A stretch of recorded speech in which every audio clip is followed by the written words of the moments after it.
Okay, we are in Shmuel Aleph for Book of Samuel, and we're on chapter 24. In this chapter, we start to see in a very interesting situation, and you have to put yourself in David's place, because what happens is, as we'll see, that he comes into contact with Saul, and has a possibility to kill him. We're going to explore this, but I want you to think about it as we're going through.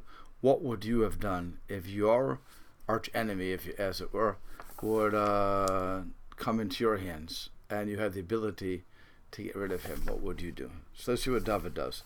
It says, Vayal David got up, Misham, from there, where he was originally in his place that he was running from before. That was the rock of argumentation, as we said last time. Okay, so now he comes to Vayeshev, Sadot, Ein Gedi, and now he's staying in the fortresses of Ein Gedi. And if you ever go to Ein Gedi, you'll see that it's a very beautiful place to be. They have an oasis there, where you have waterfalls and so on and so forth. It's a really beautiful thing. And what you have there, when you walk into Ein Gedi, you'll see what we're talking about here. There was a place, you'll see rams that are all over the area, and that is where they would like to go. It says, Vayikash Yeshav Shaul. So now, when it says that when Shaul was returning, where was he coming from? Don't forget, he was chasing away the Pelishtim away. They wanted to invade the country again. He had to go with his troops to get rid of them. So while he's with his troops, they told him, saying, Hine David midbar Ein Gedi. David is in the wilderness of Ein Gedi. So what does he do? He says, well, I have my troops with me.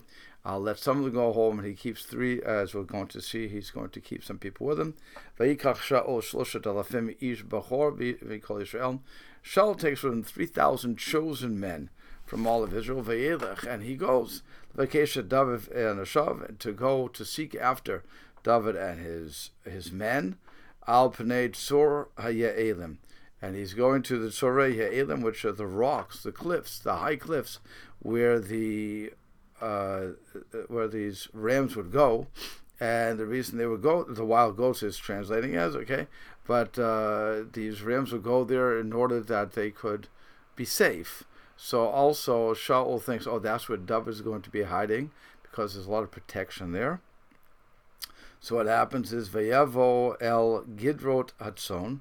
So what happens is he comes to where the sheep would be, El Derech, on the way, Visham Ma'ara, and lo and behold, he finds a cave. Now, Shaul's been traveling for a little while, apparently. So what happens is Vayavo Shaul lahasech raglav. Shaul had to go to the bathroom.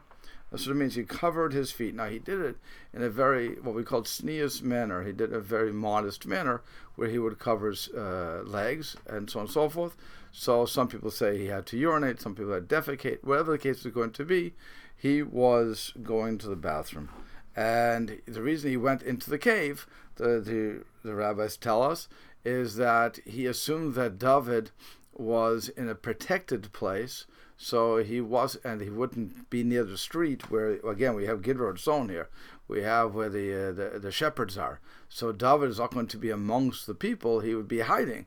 So that's why Shaul didn't mind separating from his troops to go to relieve himself in a quiet area. And that's what he does. What he doesn't realize, though, is that in that very cave, so David ve'anashav v'yarketem ha'ara yoshim, that David and his men were in the inner recesses of the cave, because that's where they were. That's where they were staying at that moment. Vayomru. So what happens is, again, you have to picture this: your arch enemy, the one who's pursuing you to kill you, is now in your clutches. He doesn't know that you're there. You could do whatever you want to him, and as a result, Vayomru anshe David, they love. So now the men of David said to him, his merry band of men are saying to him, Hine hayom, behold today, Asher Amar Elokim, today is the day that Hashem said, that Hashem spoke to you, and he says, Nochi, behold, I notenet oyivcha, I've given you your enemy into your hand. Now, it doesn't mean literally that it was referring to Shaul. They're basing themselves upon the prophecies that were given to David, namely from Shmuel and others, who told him he's going to be the king, and that his enemies will be given into his hands. But David is not sure and doesn't really believe that this is referring to Shaul, even though Shaul is certainly an enemy that he has to deal with at this particular moment. Still, he doesn't believe that to be the enemy that the Nevi'im, the prophets, were speaking about. V'yasitalo, but they continue V'yasitalo. And the men told him, you can do to him, Kasher yita b'einecha, like it's good in your eyes. So what happens? V'yakam David. Again, David's going back and forth. He's promised a kingdom. He knows that Shaul is pursuing him. On both of those instances, he could rationalize and say, it's time to get rid of my enemy. What happens? He gets up. Vayichrod ekanafa me'il ashir l'Shaul balat. What he does is, while Shaul is going to the bathroom, he cuts a piece of the skirt of Shaul's coat. And with that, he's going to use it later on, as we're going to see. But he's showing Shaul, basically, that he could have killed him, and he didn't. So what happens? Now, he also was unsure as to whether or not he should kill Shaul. So he set himself up a test. If he cuts off the piece of his the coat, and he feels good about it, so fine. So then it was meant that he should kill Shaul, and he'll do that. If something else happens, which we're going to see does, then he knew it was wrong. So right away, Vahi Acharikain, it was right after that, Vayach Lev David, that the heart of David was pounding or smote him, al Ashir Karat, because he had cut a knaf Ashir Shaul, because he cut the corner of Shaul's cloak. Now, some of the opinions are holding that when he cut off the corner of the coat, since it was a four-corner garment, it was holding having tzitzis, and by cutting off the corner, he had cut off the tzitzis. So now Shaul was not able to fulfill the mitzvah of wearing tzitzis, and that's why he was pained. Another level, just he realized that when he was pained, he once already knew that he never should have done this, and that it's not Shaul that was his enemy that was promised to be cut off, but rather others. So now he's doubly pained.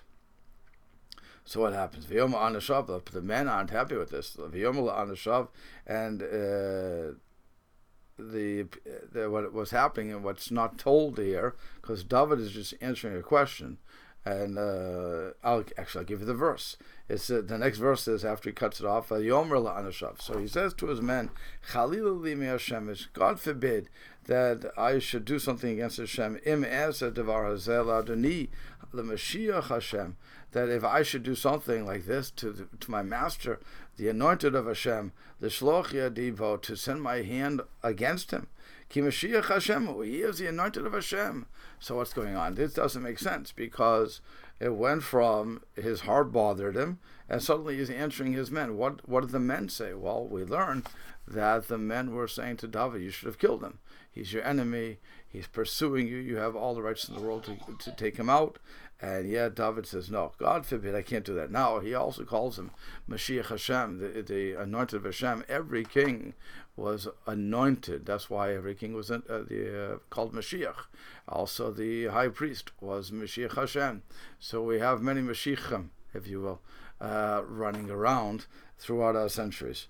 But that's what's going on. And so what happens is, the men are still arguing with him, and he says, so it says, Vayishasa David el anashav dvarim.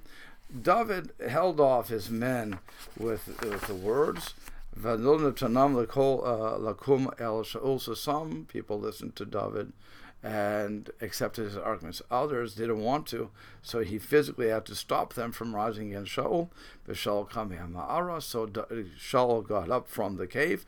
He finished his business, and he went on his way. So once again, we have what he realizes. Shaul realizes that his coat was cut. So Avner says to him, it was caught on it must have been caught on some thorns or something. So what happens is David, the next verse is, Vayakam David got up, V'achrei came afterwards, so when Shaul is a little further away, because again David is holding off his men, he doesn't want anything to happen to Shaul. So when he goes out from the cave, Vayikra achrei Shaul leimor, and so he calls out to Shaul and says, Adoni HaMelech, my master, the king. Vayabed Shaul acharav da. So Shaul turns around. Oh, his enemy is here. Vayikod David apayim artzav yishtachu. So at that point, David bows down towards the ground and he prostrates himself. Vayomer David Shaul, and David said to Shaul, Lama tishma edivrei adam. Why do you listen to the words of a man? Who's he referring to? Rashi explains he's referring to Doeg, the one who originally got David into all of these problems. Elaim was saying, Hine David mvakesh ra'atecha, saying, behold, David is seeking to for your bad. He's trying to make it bad for you. He's going to now present the argument. God forbid I don't want to do anything bad to you. Again, you're Mashiach Hashem, you're the anointed of Hashem. Why would I want to do that? And he gives him a proof. He says, Hine, behold, Hayom hazeh, this day, let your eyes see. And Ashir natancha Hashem hayom, that Hashem gave you today to me. Today, you were in my hands. You were in my power to kill you while you were in the cave. And he could have said, one could have said to kill you, but tachas alecha, but my soul, because it's tachas. The reason they say soul is because tachas. It should have said yachas. But he had compassion. But since it says it had compassion and it's feminine, it's referring to the soul. But Omar lo eshlach yadi badani, and I said, I will not set my hand against my master, ki Mashiach Hashem hu, because he is the anointed of Hashem. Ve'avi, and my father, remember, he is his son-in-law, so he's showing him derech eretz, he's showing him common courtesy, and just as I respect my father, I have to respect my father-in-law. So he says, Va'avi, and my father, re'eh, see, gam re'eh kanaf me'ilcha biadi, see that I have the corner of your garment in my hand, ki, v'charti et kanaf me'ilcha, because I cut it off. It wasn't done by thorns, as Avner wants to argue. Rather, I cut it off, lahar gedicha, but I didn't kill you. Dau re'eh, no one see, ki ein biadi ra'ah, I have no bad toward you. Fesha v'lo chatati lach, and there's no sin that I've sinned against you. V'yatat soda nafshi b'kakta, but you are hunting after my soul to take it. And he says, Yishpod Hashem beini v'necha, let Hashem judge between me and between you, and Ekani Hashem mimecha, and let Hashem take revenge. Let Hashem take revenge me of you. V'yadi al tiyeh ba'ach, but my hand will not be against you. Kasher Yomar, like it says, the Mashal HaKadmoni, the old, the ancient one said, and this is referring to Hashem in the Torah, where Hashem says that bad things cannot happen unless the person doing it is breaking the law. So it says, Me'rasha'im yatsa rasha, from the wicked will come out wickedness. V'yadi alti and but from my hand it won't happen to you. And what he's saying to him is, Shaul, look, the fact that you deserve to die, that you will die, that's a foregone conclusion. Hashem is going to take your kingdom away. But you should know, Shaul, it's not going to come from me. I love you, you're Mashiach Hashem. I'm not going to touch you. And he continues to say, Acharei mi yatsa melech Yisrael. Who is the king of Israel going after? Acharei mi ata rodev. Who are you pursuing after? You could have sent your messengers. You could have sent anybody else. But by you belittling yourself and you chasing after me, what are you doing? Acharei kelev mate. You're going after a dead dog. Again, dog. They say that the dog is supposed to be accompanying man. He's supposed to be protecting man. You've taken my ability to protect you away. It's like I'm a dead dog already. You're running after one flea. Vaya Hashem l'dayan, and it should be that Hashem will be to judge the case, to be the judge. V'shafa b'nei v'lech, and again judge between me and between you. V'era v'yarev et rivi, and he will see and he will plead my case. V'yishpateni miyadecha, and he will judge me. He will exact justice for me from your hand. So we'll stop here, but we're seeing that David is presenting a very interesting argument to Shaul. He's saying, Shaul, you have nothing to worry from me. I never had any animosity towards you. I always loved you. You're my father-in-law. I always wanted the best for you. And you're also Mashiach Hashem. You're the anointed of Hashem. Who would it be? How could it be in my power to kill you? Even though Hashem gave you into my hands, and I had the ability, as proven by this part of your cloak, still I didn't do it because I'm not the Rasha, I'm not the wicked person. Will somebody kill you? Undoubtedly, but it won't be by my hand, it'll be by somebody else. Thank you very much. I hope you enjoyed this, and please don't forget to subscribe to this channel and also to ring the bell.